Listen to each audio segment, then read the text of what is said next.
بسم اللہ الرحمن الرحیم۔ السلام علیکم دوستو، آج میں آپ کو اس ویڈیو میں بولنے والے طوطے کے متعلق بتاؤں گا کہ ایک مسلمان طوطا جو کلمہ شریف پڑھتا تھا اس کے متعلق ایک حیران کن انفارمیشن دوں گا جو کہ سب کو خوش کر دیتا تھا، جس کی آواز اتنی سریلی تھی، جو کلمہ شریف پڑھتا تو سب خوشی سے جھوم جاتے۔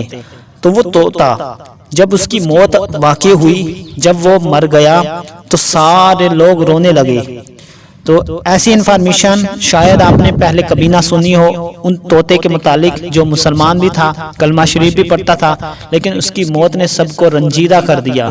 تو دوستو، مزید ڈسکس کرنے سے پہلے اگر آپ ہمارے چینل کلیکٹ نالج پر نئے ہیں تو ہمارے چینل کو سبسکرائب بھی کر لیں اور ساتھ والے گھنٹی کے نشان بیل آئیکن کو پریس بھی کر لیں تاکہ ہماری آنے والی ہر ویڈیو سب سے پہلے آپ تک پہنچ سکے۔ ناظرین، ایک بزرگ نوجوانوں کو جمع کرتے اور انہیں لا الہ الا اللہ کی دعوت دیا کرتے تھے۔ انہوں نے ایک مسجد کو اپنا مرکز بنایا ہوا تھا۔ چھوٹے بچوں سے لے کر نوجوانوں تک سب کو یہ دعوت دی جاتی تھی، لا الہ الا اللہ محمد رسول اللہ۔ اللہ تعالیٰ جس کو بھی اس مبارک دعوت کی توفیق دے دے، اس کے لیے یہ بڑی سعادت کی بات ہے۔ تو ناظرین، ایک نوجوان جو ان بزرگ کی مجلس میں آ کر کلمہ طیبہ کا شیدائی بن گیا، دیوانہ بن گیا، عاشق بن گیا، تو وہ نوجوان اپنے ساتھ ایک خوبصورت طوطا لایا اور اپنے استاد اور اس بزرگ کو ہدیہ کر دیا۔ طوطا بہت پیارا، خوبصورت اور ذہین تھا۔ بزرگ اسے اپنے ساتھ لے گئے۔ جب بھی وہ بزرگ سبق کے لیے تشریف لاتے تو وہ طوطا بھی اپنے ساتھ لے کر آتے۔ دن رات لا الہ الا اللہ، لا الہ الا اللہ کی ضربیں سن کر اس طوطے نے بھی یہ کلمہ شریف یاد کر لیا۔ وہ سبق کے دوران جب لا الہ الا اللہ، لا الہ الا اللہ پڑھتا تو سب خوشی سے جھوم جاتے۔ ایک دن وہ بزرگ سبق کے لیے تشریف لائے تو طوطا ساتھ نہیں تھا۔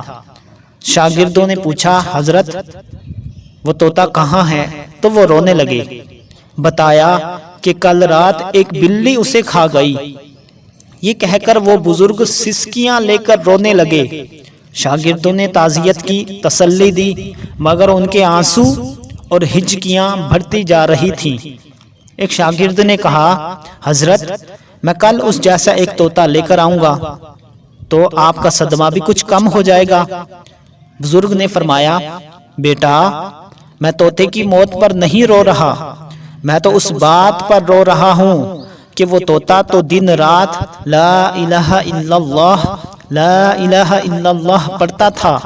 جب بلی نے اس پر حملہ کیا تو میرا خیال تھا کہ طوطا لا الہ الا اللہ پڑھے گا، مگر اس وقت وہ خوف سے چیخ رہا تھا اور طرح طرح کی آوازیں نکال رہا تھا۔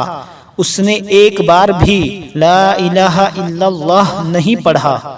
وجہ یہ ہے کہ اس نے لا الہ الا اللہ کا رٹا تو زبان سے لگا رکھا تھا، مگر اسے اس کلمے کا شعور نہیں تھا۔ اسی وقت سے میں یہ سوچ رہا ہوں کہ کہیں ہمارے ساتھ بھی موت کے وقت ایسا نہ ہو جائے۔ موت کا لمحہ تو بہت زیادہ سخت ہوتا ہے۔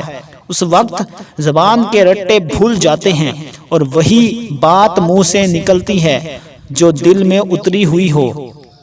تو ناظرین، ہم یہاں دن رات لا الہ الا اللہ کی ضربیں لگاتے ہیں، مگر ہمیں اس کے ساتھ ساتھ یہ فکر کرنی چاہیے کہ یہ کلمہ ہمارا شعور بن جائے، ہمارا عقیدہ بن جائے، ہمارے دل کی آواز بن جائے، اس کا یقین اور نور ہمارے اندر ایسا سرایت کر جائے کہ ہم موت کے وقت جبکہ اللہ تعالیٰ سے ملاقات ہونے والی ہوتی ہے، ہم یہ کلمہ پڑھ سکیں۔